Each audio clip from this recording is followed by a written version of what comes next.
Welcome back to On the Light. In today's episode, I ask Prashantji to help us understand the difference between practice and sadhana. He not only defines practice, but also shares why it's so essential and what it truly asks of us as yoga students. I think you'll find his perspective both clarifying and inspiring. Please enjoy this episode of On the Light.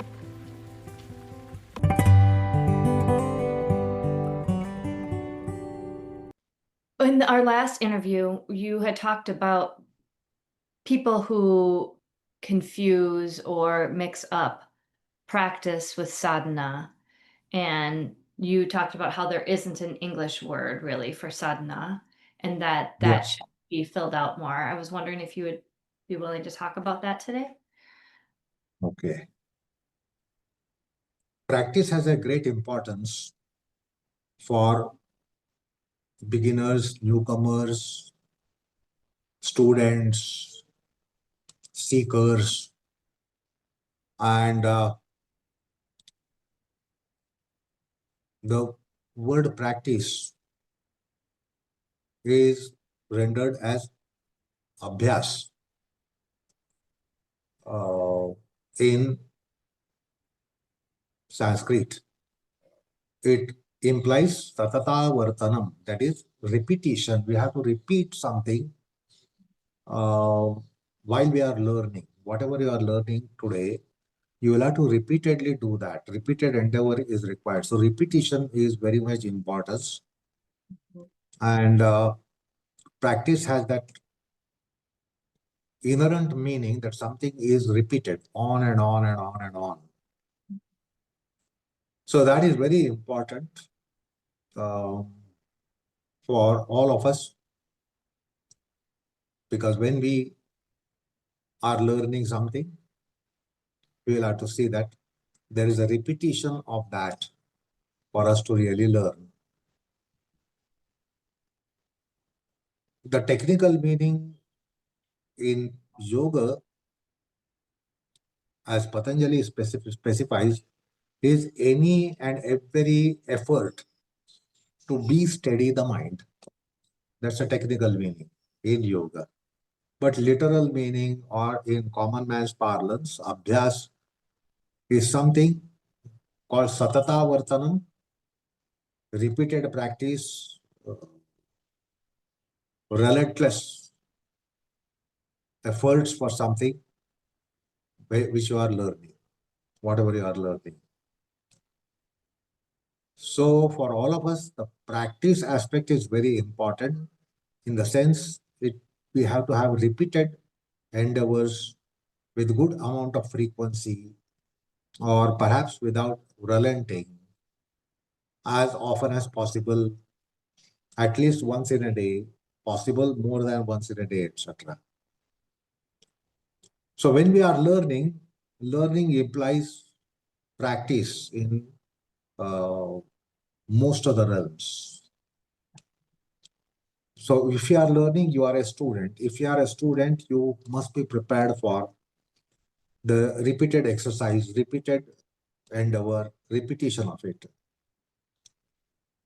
Even if you are student of a theory, you'll have to repeatedly read the theory, and not just once. Like, we don't repeatedly read the newspapers. We don't have to read a newspaper repeatedly. Same newspaper need not be read over and over and over and again. So is also some kind of literature. If you have read it once, it should be enough. You don't have to read that literature repeatedly on and on and on. So that literature is for information, or for entertainment, or recreation. Any novel, we don't read the same novel 8, 10, 12, 15 times. But having read it once, it is enough. So any newspaper, any news magazine, any newsletter, etc., reading once is sufficient.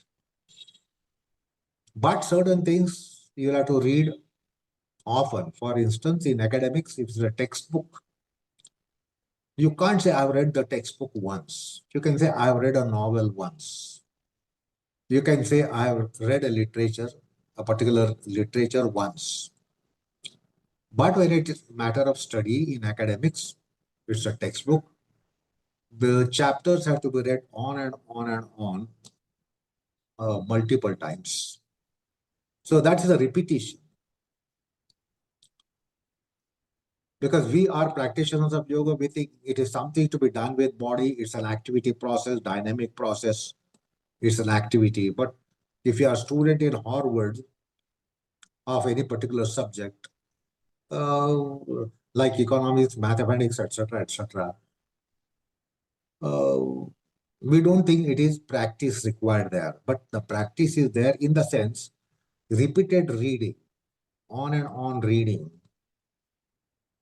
is also practice, because we might be uh, conditioned with this kind of idea that our practice means, because our yoga is quite prominently physical culture. So that means we think we must practice. So any physical endeavor needs a practice. So a sports endeavor, any physical endeavor, it requires a practice. If you lose the practice, then you lose the knack and skill, and the things become difficult. Walking, for instance, if you don't walk for several months and several years, your walking is not easy. You lose certain skill, knack in your walk. So in physical aspects, such as from walking to exercise to our concept of yoga asanas, which are postures, we can understand that we need to practice. But even if it is not such an endeavor, but a theoretical endeavor or intellectual endeavor, yet we have to practice. Like mathematics, student of mathematics has to solve the problems constantly. Maybe same problem has to be solved repeatedly. Otherwise, one can lose the skill and knack. So the practice is required even in an intellectual endeavor where the body may not be involved. If you are a student of mathematics, you don't involve your body. If you are a student of philosophy, theory, logic, you don't involve your body. Yet, in academics, you will have to do repeated reading, repeated study. So that repetition is also, uh, in a way, practice. Because most of us will be influenced by the gravity of, the concept of practice in yoga. Our yoga is asanas. Our yoga is pranayama. And therefore, we easily relate it, we understand it. Yes, we have to do asanas regularly. As far as possible, we must practice regularly, rather than practicing uh, regular. So Guruji used to say that you should be doing regular, rather than regular, or regularly irregular. That's not a merit. It doesn't score merit. So he used to use these expressions while he was teaching. So let's not just have this gravity of our yoga, which is asana pranayam, where we understand the practices of paramount importance. But generally, considering, we should understand that practice in the sense of repetition comes in so many endeavors. There may not be any physical endeavor, it may not be a physical culture, it may not be a physical exercise, it may not be a physical endeavor such as walking, etc.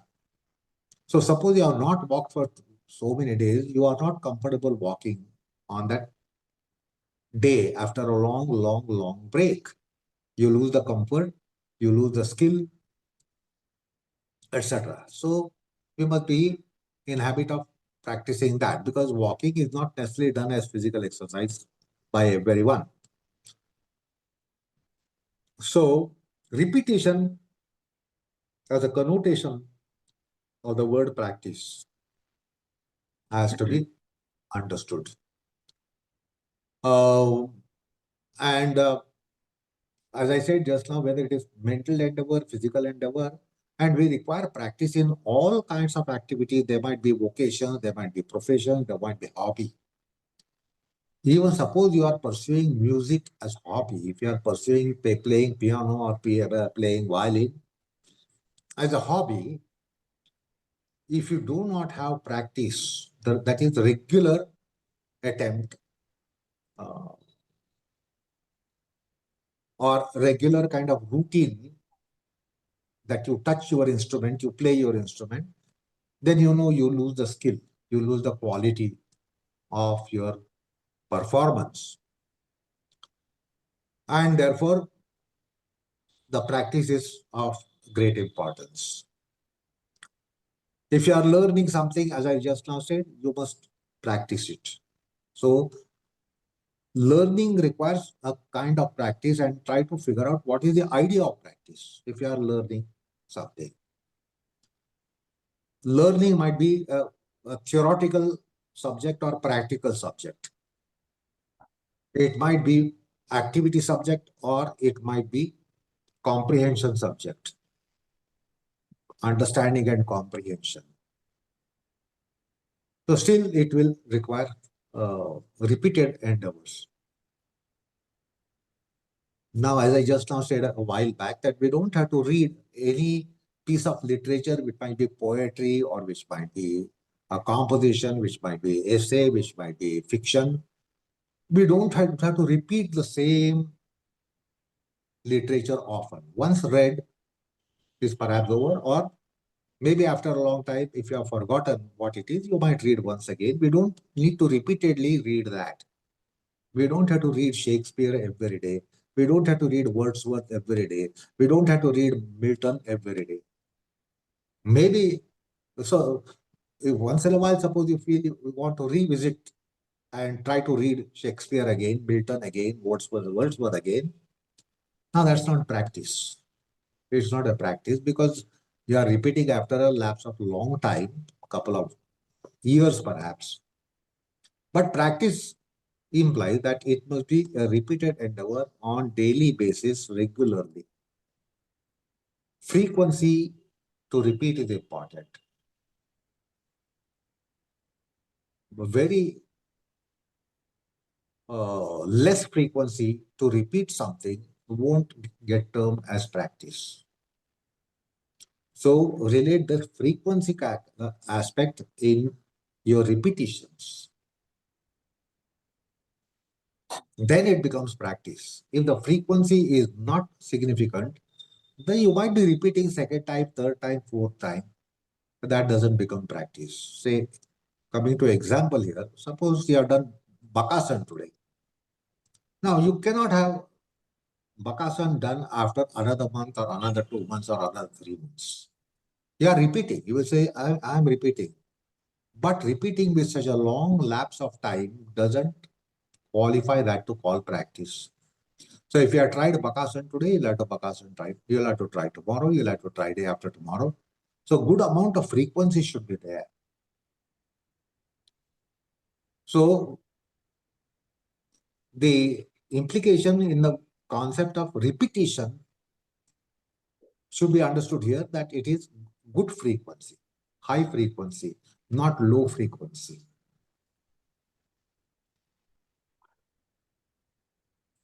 So coming to our endeavor, we understand the importance of keeping up our practice. Now, what is keeping up the practice is that we try to practice regularly, daily basis. We keep some practice on a daily basis. So that's how we will learn. For instance, asana like Viparit Chakrasana,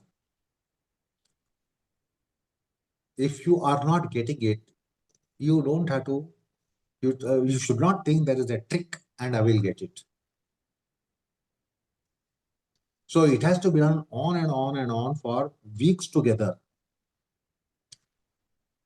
So I can tell you that when I wanted to get Viparit Chakrasana, which was late 70s, I invariably did Viparita Chakrasana on every day. Apart from other practices of my asanas, I saw that I will practice Viparita Chakrasana for whatever 5, 10, 15 minutes every day.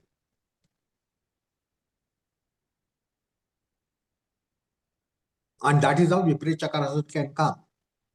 Some of them can get Viparita Chakrasana by fluke. They make a first attempt and they get it. But if you are not getting it, perseverance, persistence is very important. So whatever you want to learn, but then you are not getting it, the practice is the royal path. That is repeated practice. Repetition is a royal path. We have to understand the importance of it.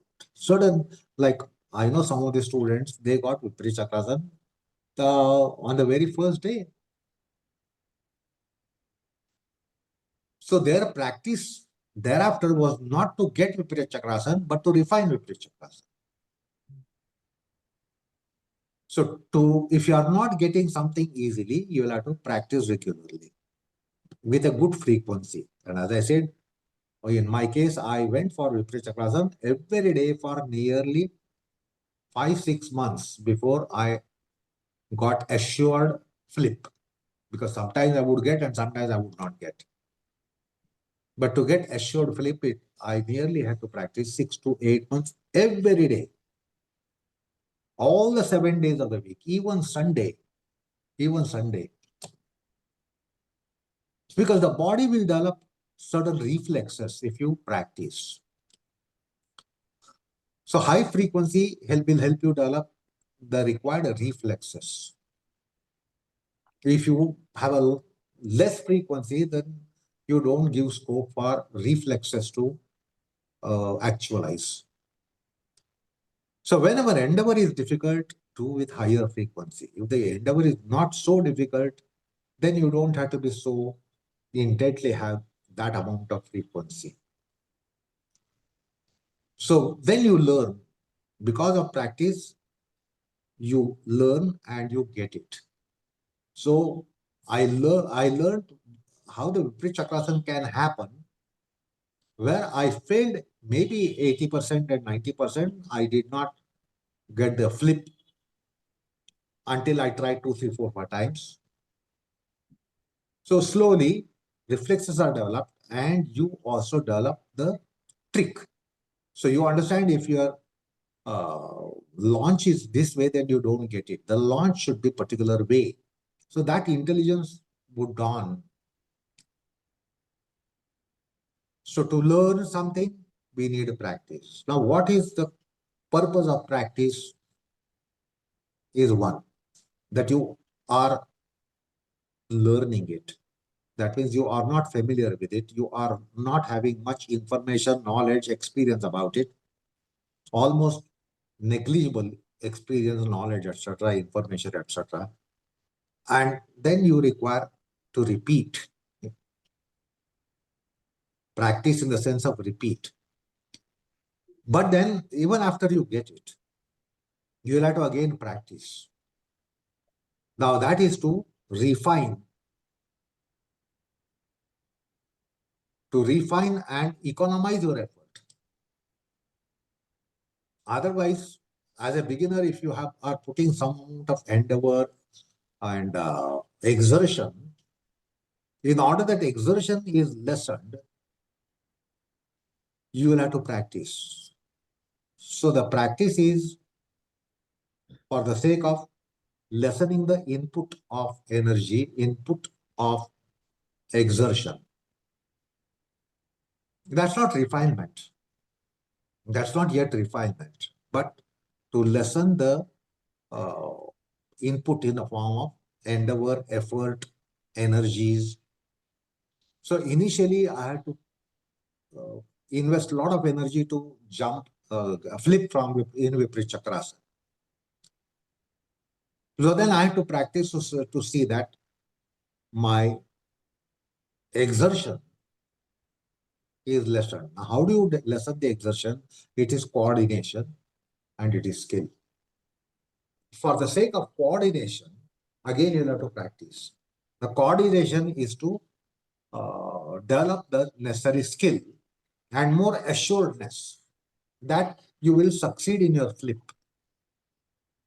Rather than earlier, I used to fail umpteen number of times, my flip won't work. So I would say try second time, third time, fourth time, and I would get the flip. So then there the idea of practice is different. You have learned it, but then you have not mastered it, or you are not assuredly getting it. You take a chance. If it comes, you say, yeah, I got it. And sometimes you realize that you don't get it. So the getting and not getting is there after you get it. So understand what is not getting, we have not got it. What is not getting when you have not got it. And what is not getting when you have got it. Yesterday you got it, today you are not getting it. So it can happen that way. So again, that needs a practice which has a different dynamics. So it becomes more assured for you to be getting it. So understand the connotation of practice is repetition. Practice in the sense of repetition is differing. Then you are assured that you are getting it. But then you see sometimes you have to put more effort. Sometimes you don't need to put so much of effort. So for effort management, again, it has to be practiced. So that you are trying to get with lesser and lesser endeavor, lesser and lesser combustion, lesser and lesser effort. So then the practice is for that sake. And then comes refinement. Then you will have to refine, get the smoothness, overcome any clumsiness, etc., etc. So that idea, concept, practice is different. That you are trying to develop the skill of it. So it's all improving coordination, it is improving orchestration, it is improving the integration of body, mind, breath in our asanas. So similarly, it can be imagined in other realms outside our yoga, asana pranayam, outside this also. Say, for instance, act of cooking. When you are unproficient, when you are amateur cook, then you know how much endeavor is there, how much effort is there, how much lack of assuredness that whatever you have cooked will be good. You are not sure about it. You are not sure about it. It might turn out to be a good meal on a day, or on a day it may not be a good meal that you have cooked. So there also we require to practice. It's a regular act of cooking is also required. You can't be cooking once in a week or once in a fortnight and then develop the skill. So elsewhere also, in other endeavors outside yoga, also we have to understand why practice has different facets and how they are different facets. In case of intellectual endeavors, such as in academics, a student of any subject, academic subject, or mathematics, etc., the practice will refine your process, and the idea of process, the practice also changes. So the practice is very important thing. And after you have gotten it, in order that it doesn't slip away, maybe you have mastered. It doesn't mean that you have mastered that and therefore you can be neglectful about it. So even after you have mastered it, attained it, yet you'll have to do some practice so you don't lose the touch. maybe there is no chance to evolve. Their cooking may not evolve day by day, day by day, day after day, day after day, week after week, month after month, year after year. Not that you are going to become better cook progressively. But yet the practice should be there. If you don't have the practice, then slowly the skills will slip away. Your effortlessness will slip away. And therefore, in order that whatever has been attained, for it to be maintained, you'll have to practice. And that it's a different psychodynamics of practice. Like if you are a cook of veteran of 40 years, you don't go on cooking every day to improve your cooking. But to maintain your cooking, you'll have to keep cooking. So in other endeavors also, one should imagine how practice is important. Then another important dimension that we should consider today is, what is it that we will be practicing? What is it that you want to practice? You should like what you do, therefore you will practice.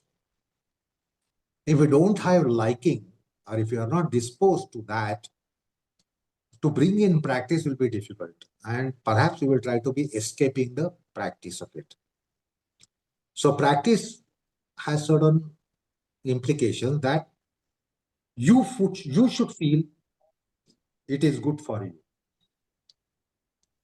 Otherwise, why will you practice? If you don't feel whatever you are doing is not good for you, you will slowly be weaned away from practice. So the practice requires an ulterior motive. Our practice is backed by selfishness.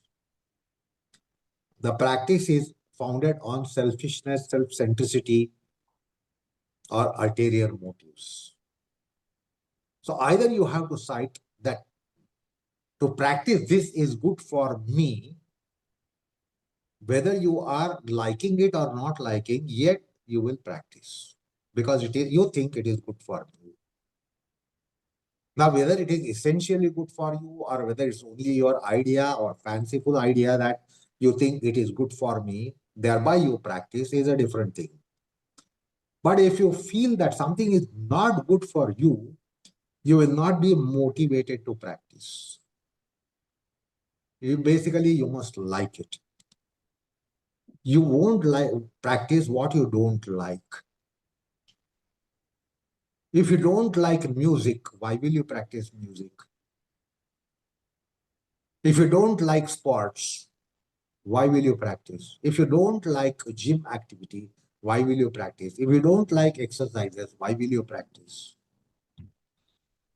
So not having liking or disposition is one of the factors why the practice doesn't get in. But then there is another reason why you practice is that you think it is good for you. Maybe you will not have liking for it. But if you are convinced that it is good for you, for your physical health, for your mental health, for your upkeep or whatever, then that will be motivating you to practice. So the empirical eye must identify the advantage. Now, whether it is right identification or wrong identification, it's a different matter. But if you think it is good for you, there is a chance that you will repeat. You will repeat, practice in the sense of repeating it because you deem it is good for you. Now, it is good for you means what? It is good for the phenomenal you, physical you, mental you. So, therefore, you will be motivated to repeat and the practice will be coming in. So, you can read the ulterior motives behind practice. And we as in yoga, as seekers, we will certainly have ulterior motives, not that we practice yoga for the sake of yoga. We practice it for ourselves. Why do we practice for ourselves? Because we deem it is good. or we like it and therefore we do it. So likes and dislikes will again govern your culture of practice, intensity of practice, vehemence of practice, degree of practice. How much you like it and how much you don't like it. How much you like and how much you less like it. If you less like it, why are you going to do it with high vehemence and intent? So how much you like will decide how much you practice, in the sense repeat it. Practice in the sense of repeating. If you like a lot, there's a chance that you will repeat more frequently. You will repeat more intently. You will repeat more vehemently. So understand, behind practice, the likes and dislikes of some degree or the other definitely work. Then the other factor which I told you, either you should deem that it is good for you. Now, how much good do you think it is for good for you will decide your frequency of repetition in practice. If you think that is absolutely good, it is exceptionally good, it is undoubtedly good, you will not increase the frequency of your repetitions and practice. So basically, you must like it. You must have fervor. You must have enthusiasm. So suppose you are not, as a practitioner of yoga, that our practice is asana pranayam. Suppose you are not enthused. What is the scope that you will practice? So you have to practice with enthusiasm. So practice requires these propelments. If they are not there, the practice will not be materializing. So you must have enthusiasm. You must have fervor. You must have motivation. You must have fascination. Now, why many of the people are not practicing asanas is that it is not fascinating. Because it is not fascinating, naturally they will not be increasing the frequency of it. So that fuel in the form of enthusiasm is important. The fuel in the form of fervor is important. Otherwise, you will not practice. So practice requires fervor. Practice requires enthusiasm. Practice requires uh, interest, disposition, etc. And therefore, many of the people, many of you are doing yoga, but many more than the number of people doing yoga, there are more number of people who are not doing yoga. And many of them start doing yoga, but they don't continue because the fervor is not pumped in. Enthusiasm is not pumped in. In the beginning, they might be very enthusiastic, but they realize they are not getting what they expected to get. So slowly they will be dispirited or motivated. Oh, anyway, I'm not getting as much as I am expecting myself to get. So if it doesn't satisfy your expectations, you will be slowly weaned away from practice, in the sense repetition. Why will you repeat? So therefore, many of them do yoga, they start yoga, they do for 2 3 years, 4 5 years, 8 10 years. But then why is that they give up? One of the reasons is that they lose the motivation. They expect something to get and they do not get it. They expected something that they will get a degree and they did not get it. Now that will spoil your enthusiasm. Enthusiasm cannot be tested too long. If you are facing failure after failure after failure after failure, uh, enthusiasm cannot be pumped in. You must get some amount of success. That is fulfilling your expectations. You have your own expectations and those should be fulfilled. So you must have desire, understand, without desire, why will you practice something? So you have a desire, therefore you practice. If the desires are not sufficiently fulfilled, you will be slowly weaned away. If they are sufficiently fulfilled, you will be more enthused. If they are more than expectation, you succeed, then greater enthusiasm will be pumped in. Basically, practice requires enthusiasm. No enthusiasm can be not a launch pad for practice. No desire will not pump in practice or will not trigger practice, or practice won't be in momentum. And the second factor, as I said, is that you must be convinced that it is good for you physically, mentally. It is giving some gratification. It is giving some gratification, some satisfaction. Now, if you don't cite the gratification, satisfaction, contentment, etc., the practice will be slowly fading out. So success rate is required in for you to continue your practice, continue your frequency of repetitions. Now, if you don't get sufficient success rate, then every chance that it will slowly be fading out. It will be on the wane. Your practice culture will be on the wane. If you don't get expected result, or for any reason, your likes also dwindle. For any reason, the likes can dwindle. You can start yoga or whatever practice because you like it. You like it. You like a lot, and therefore you start. So there is a motivating factor. There is a momentum to your repeated endeavors. But a stage in life can come that now you no longer like it. To give you an example here, we as children, we liked a lot chocolates, cookies, and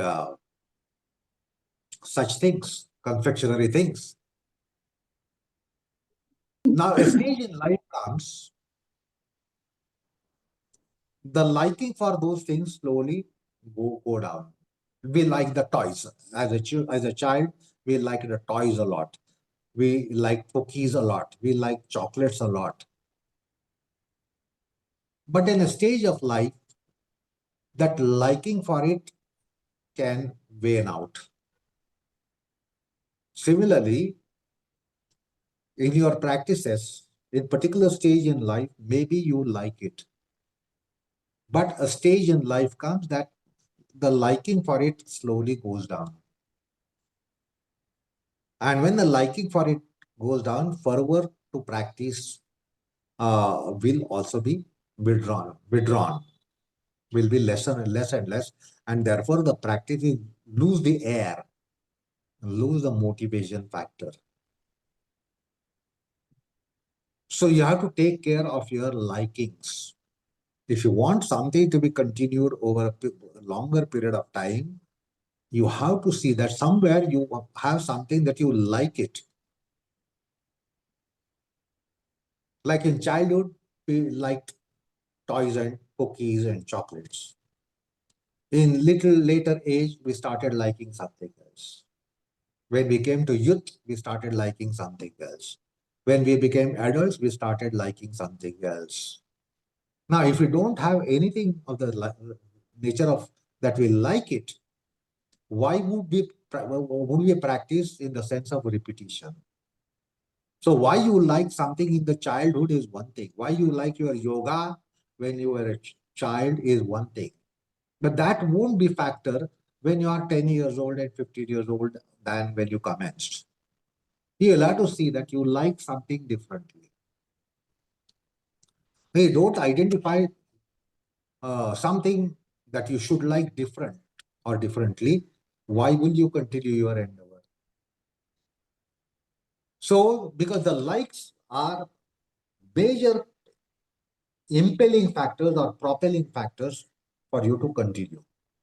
What you like might change. What I liked in 60s and 70s when I started, late 60s and early 70s when I started my yoga, what I liked was one thing. But that kept me going. Now, if my likings did not change in a later stage of my life or later in another condition of life, it's not only stage of life, biological stage of life, it is also condition in life. So in another condition of life, I must trace something which I like. To give you an illustration here, see, prior to my accident, I was also posture fanatic.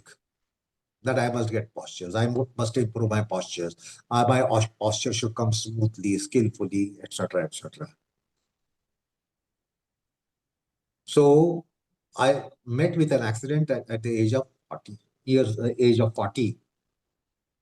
Now, if I had the same liking, then I would have been slowly weaned away because I no longer can be doing now. It's not just stage in life that happened on that day, but condition of my life changed on that day. But if I did not trace anything which is uh, of my liking, I would not have continued my practice thereafter. So you must like something in it. Otherwise, you won't continue to practice in the sense repeat, repeat, and repeat, and repeat, and do it on and on and on and on. So I could not be liking physiocratic asanas. Even if I liked it, I was convinced that I won't get it now. So naturally, enthusiasm would be pumped out of my mind rather than pumping in, because I won't have success rate at all. Rather than that, I will have failure rate, more and more failures coming more and more. But then I should like something else whereby my continuance of yoga would be there. So for practice, you require to have likes and not tainted or eclipsed by dislike. Anytime it is eclipsed by dislike, then your practice will dwindle. So fortunately, that did not happen to me, because in that age I was looking to do more and more and more of asanas, more and more skill, etc., ease, etc., deftness, etc. Now, with such an event in my life, I knew that that chapter is closed. But if I did not trace anything of which I would like in yoga, why would I continue? I would have given up my practice in the sense of repeating. The point is the like factor is very important. Dislike factor should not eclipse it. So you have to take care of the factors which will result into dislike for you to do that. Then the practice will be slowly running away from you, or you run away from practice. So dislike is a factor which is antagonizer of your practice. If you dislike it, then your practice is tainted. There is a mutiny. And therefore dislike should not come in. So also citing the advantage. Now, a particular advantage uh, would not be coming in another stage of life or another condition in life. So there has to be modification so that one doesn't derail from the track of yoga, but continues to be on the track of yoga, but there's some change of track is important, necessary. Otherwise, if you cite any lack of advantage, that will be eclipsing your practice fervor.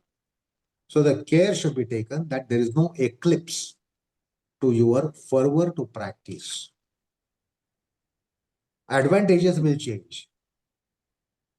So try to understand what was the advantage for you when you were a child of 5, 6 years of age. Where did you find advantage? What was advantageous? But when you entered next stage, biological stage of life, advantage changed. You are not looking for same advantage. So as a child of 4, 5 years, 6 years, advantage was in collecting toys, as many toys as possible. But at later stage in life, the advantages should be identified somewhere else, not in toys. So in different stages of life, where we get advantage or what we consider as advantage is different.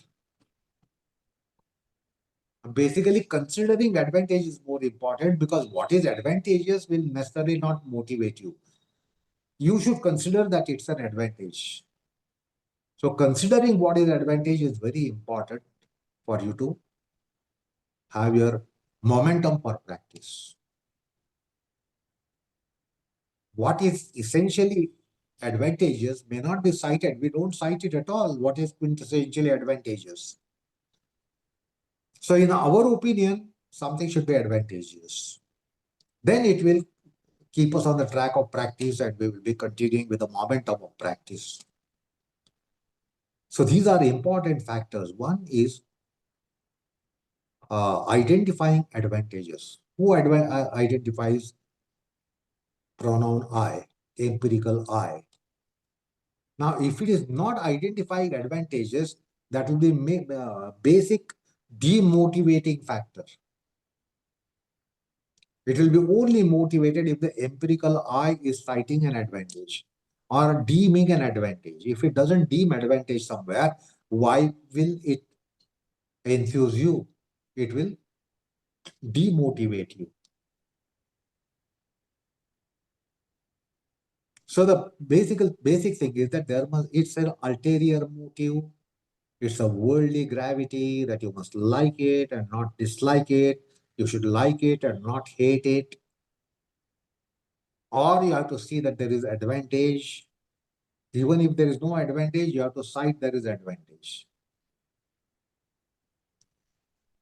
And not cite disadvantage. Once you start identifying or cite disadvantage in your practice, why will you continue? There may not be disadvantage, but you deem there is a disadvantage, so that will win you away from practice. So practice is a very tricky culture, and therefore little education I'm trying to put across in order that your practice doesn't step onto banana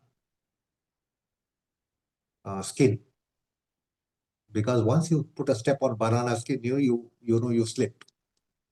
Practice requires ulterior motive. That's why practice is in the worldly realm. You are absolutely worldly, absolutely mundane, and that will keep your practice on. But as long as we are not accomplished yogis or not understood what yoga is, because none of us can claim that I have understood what yoga is. We are trying to figure it out. So it is better that we are not weaned away from yoga.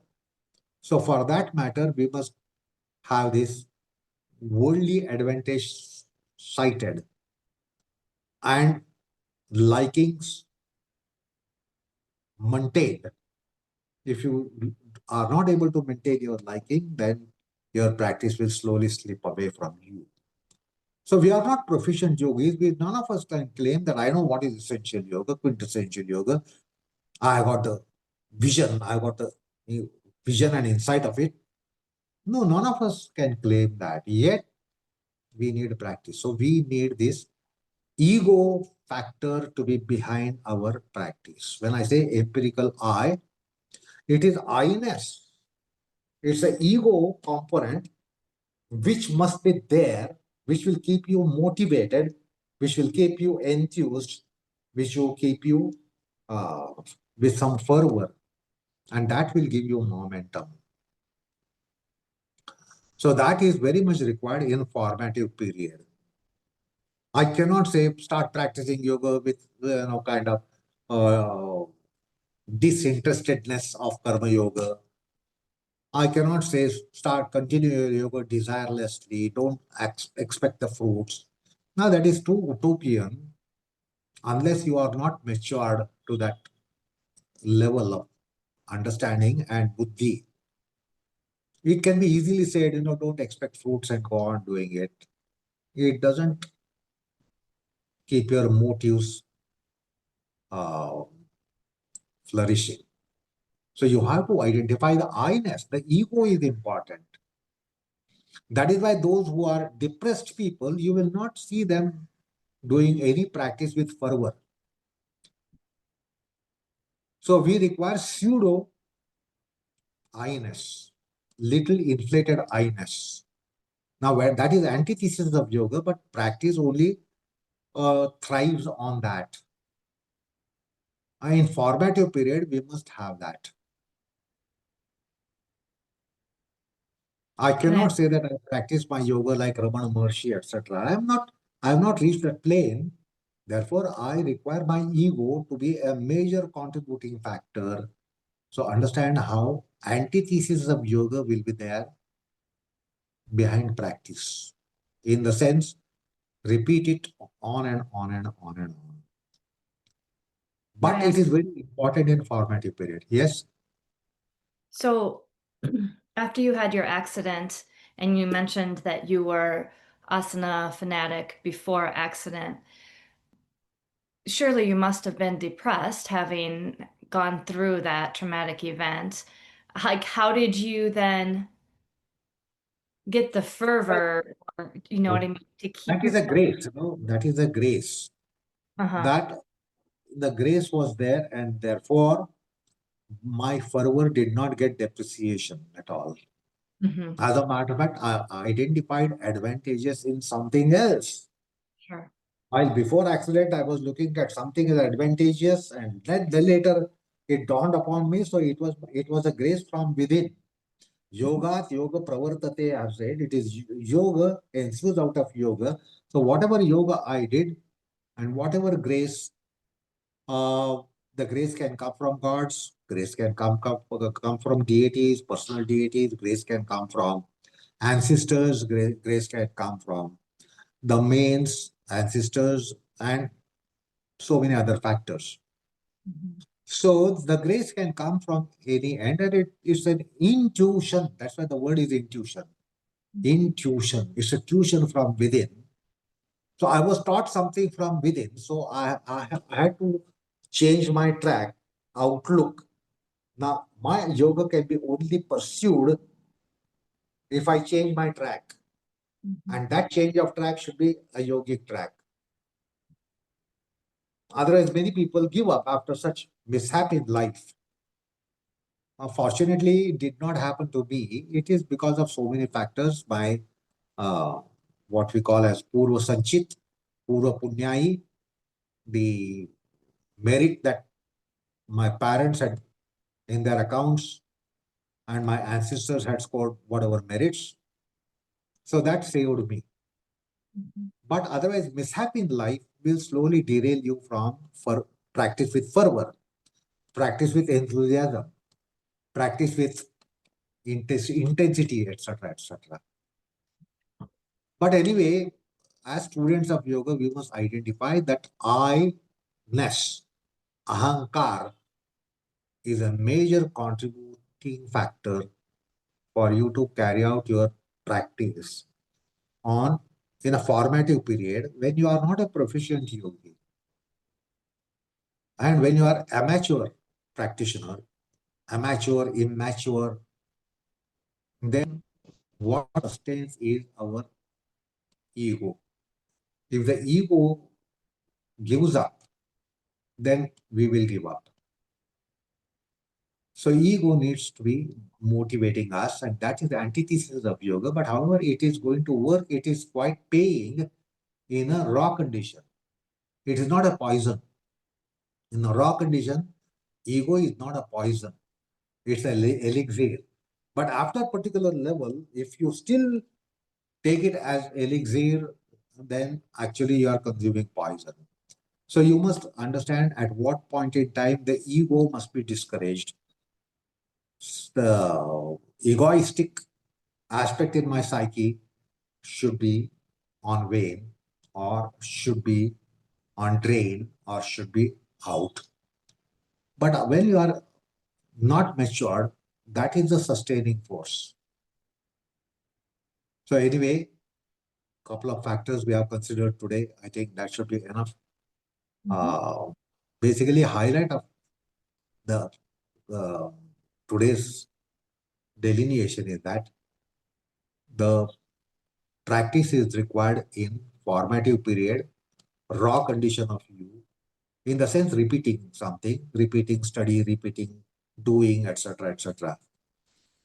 Um, so that is very important. Basically, it depends upon your likes and dislikes. Now, who likes and dislikes? The I. What is I? Locus of ego. So later it has to be transmuted. Ego has to be improved. It should be evolved so that it is not so mean, so materialistic. It's not that do away with the ego. You can't remove the software of ego from you.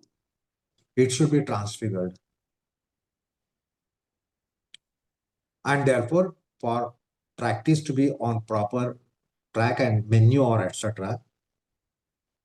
So finally, I say you require to have Sat Sangha, Sadhana Sangha, Shastra Sangha. Otherwise, your I-ness won't evolve.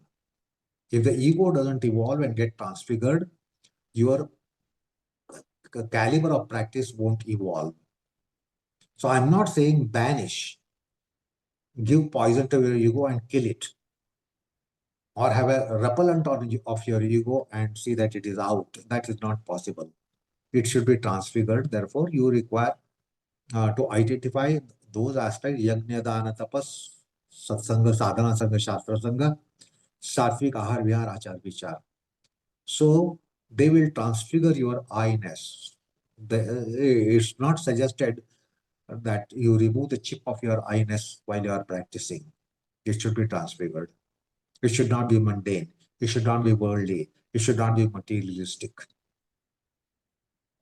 But however, it has to be there for quite some time, because we cannot be doing our practice of yoga in the frame of karma yogic mind through and through. So the artha purushartha, that's why Guruji spoke about artha purushartha. So this should be meaningful for you. You have to identify the meaningfulness in it, and then it should also give you some kind of gratification. Your practice, if it doesn't give you gratification, then you will be slowly losing your fervor, enthusiasm, spiritedness, like failures. If you are failing regularly, naturally your um, impelling factor for practice will be weakened. Then the practice won't continue too long. So Artha Purushartha, if you recall, we spoke about while dealing with four Purusharthas. The purposefulness, purposiveness, the purpose. Now, purpose is whose purpose? My purpose. Who is this me? I. So, anyway, I think it's enough for the time being today. We'll proceed on this later. That is when the practice should transform into not being a practice. Okay. Okay. Namaskar. Namaskar. Thank you very much. Thank you.